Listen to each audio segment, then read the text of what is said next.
Good morning, everyone. Welcome to CVHP News. I'm Sonora Scott. It's Tuesday, March 31st.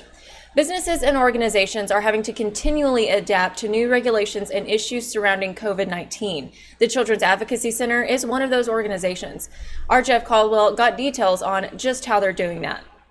The Children's Advocacy Center is known for the services they provide children who have been the victims of child abuse or have been in abusive situations. Their programs remain operational during the current pandemic. We can still offer every service with the current limitations. We always tell anyone if they have questions, whether they are suspecting child abuse, they possibly know a victim of child abuse, or they just may need services for their child in the community, they can always start by just giving us a call at the Children's Advocacy Center.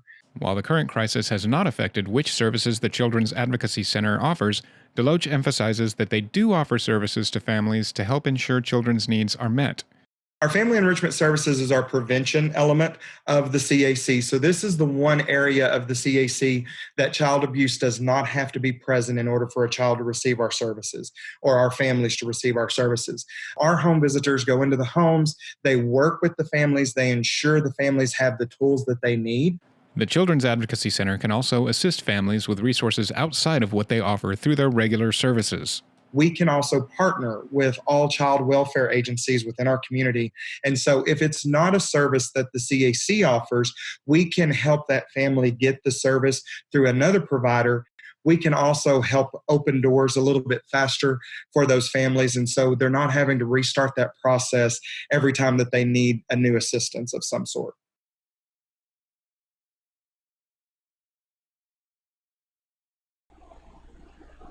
Thanks, Jeff. And today is the last day of Women's History Month. I was able to speak to one woman with the San Angelo Police Department who made history herself. Take a look. Hi, I'm Detective Portia Potts with San Angelo Police Department, and I came to Texas from Chicago, Illinois. I grew up on 75th and Rhodes. That's the south side of Chicago. I am the oldest of 5 siblings with my mom and the middle child with 3 kids from my dad. So when I was about 15 or 16, I got the desire to be in law enforcement. I'm not exactly sure where it came from, but I knew that I was drawn to that career. Prior to accepting the job with SAPD, I was totally unaware that I was the first African-American woman to be on their patrol division.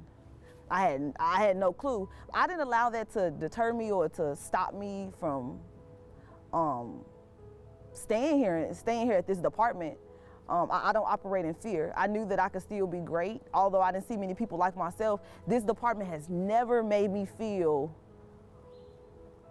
uncomfortable. Nobody at the department has ever made me feel uncomfortable ever at all. And so I really appreciated that working here, that I can work in an environment where I can be free.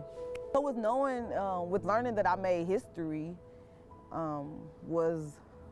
that was interesting. When I came down to do my civil learning test, that's when I noticed that there wasn't many people like me in line.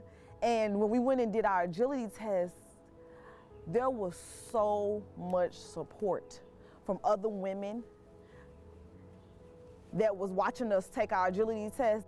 I remember, keep going, 57, because I had on 57, keep going. So I remember that vividly, that I was like, wow, they're not focused on my skin color. They're focused on me as an applicant, and they wanted me to do well. And so that was another thing that really just made me feel welcomed.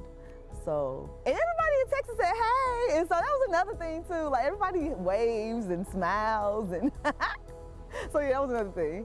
So when I applied to San Angelo Police Department, I actually got accepted to become San Angelo's finest. I was really excited. I didn't expect to go through the cultural shift, as I like to call it instead of shock, as much as I did, getting called to take care of rodeo cows and pigs in the roadway, but then also, hunting down aggravated assault suspects or homicide suspects. So it was just very different for me to have that variation in calls. I wanted to be involved in my community, and being in law enforcement, I'm definitely able to do that. When I was on patrol, I was very, very involved in the community. And as a detective, I'm in the office more, but I'm able to go out and put those puzzle pieces together more than I was able to when I was on patrol. So it's been fun. It's been amazing. I work with a great team. I love SAPD. What I really want people to take from that is knowing that you are unique. I just want to let other women know, you go girl, like do your thing and don't let anybody turn you away from that. Know that you bring something unique to any situation you're in, regardless if there's people that look like you or not, because we really are all different anyways. So to just to place yourself in a situation because of color isn't always wise. So just know that you are unique and walk in your uniqueness. Is that a word? Yes. Okay. Walk in your uniqueness.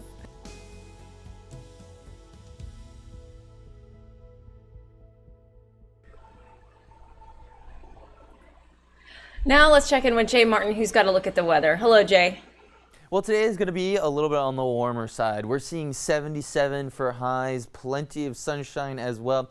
Another thing that's going to keep us a little bit on the cooler side is northwest winds at 5 to 10 miles per hour. And then we are going to see it switch, though, from northwesterly winds to more southwesterly winds. So we will start to see some cooler air come back to our area just for this evening, getting back to 52. Then we see warming up coming back. We'll be getting into the upper 70s, even some 80s coming in behind that. So we did have the nice cool down overnight and a little bit today because of a weak cold front. Then Wednesday, 79. Thursday, yes, that's 85. Very warm out there with a little bit more sunshine, but a lot of clouds rolling in because we'll have a dry line that's going to be just sitting outside of our area. Now, it does finally change into a cold front by Friday, so the cooler air finally does start to take over and push down into the Concho Valley. We'll be getting to 75, but of course, as the cold front moves through, we'll see 1 or 2 showers, mostly in the afternoon along I-10, starting to pop up.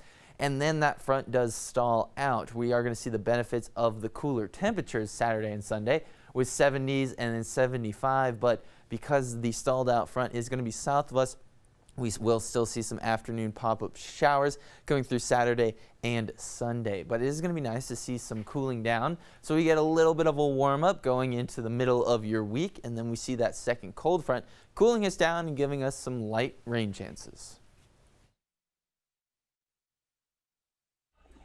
Thanks, Jay. And thank you for joining us for CVHP News. Don't forget to follow us on social media and download our free app. All you got to do is search Concho Valley Homepage in your app store. That's all for right now, but hey, we're going to see you right back here tomorrow morning. Have a great day, everybody.